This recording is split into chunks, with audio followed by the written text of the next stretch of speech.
Gautam Neurocare, brain stroke, migraine, fits, brain and spine surgeries की best neurosurgeon. రౌడీలు కొట్టుకుంటారు, గూండాలు కొట్టుకుంటారు, దాయాదులు కొట్టుకుంటారు, అన్నదమ్ములు కొట్టుకుంటారు, బంధువులు కొట్టుకుంటారు, ఆఖరికి ఆడవాళ్ళు కూడా కొట్టుకుంటారు.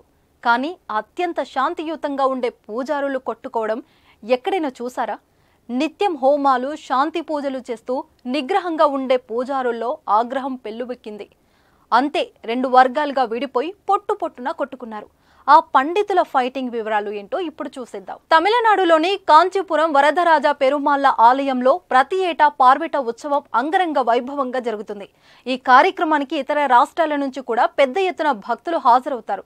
సంక్రాంతి పర్వదినాల సమయంలో కనుమ రోజున ఈ ఉత్సవాన్ని జరుపుకుంటారు. అయితే ఈ ఉత్సవంలో తమిళనాడులోని ప్రముఖ పూజారులంతా పాల్గొనడం విశేషంగా చెప్పుకోవచ్చు. ప్రతి ఏటా జరిగినట్టే ఈసారి కూడా భారీ ఎత్తున పార్వెట ఉత్సవ ఏర్పాట్లు చేశారు.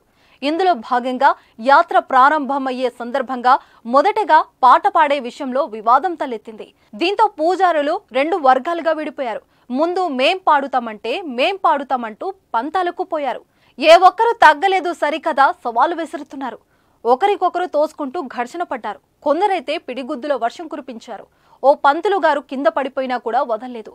ప్రవచనాలు చెప్పాల్సిన పండితుల నోట చంపేస్తామంటూ వచ్చిన మాస్ వార్నింగ్లు చూసి స్థానికులు నివ్వెరపోయారు. ఈ తతంగానంతా అక్కడ ఉన్న యువకుడు వీడియో తీశాడు. అది కాస్త వైరల్ అయింది.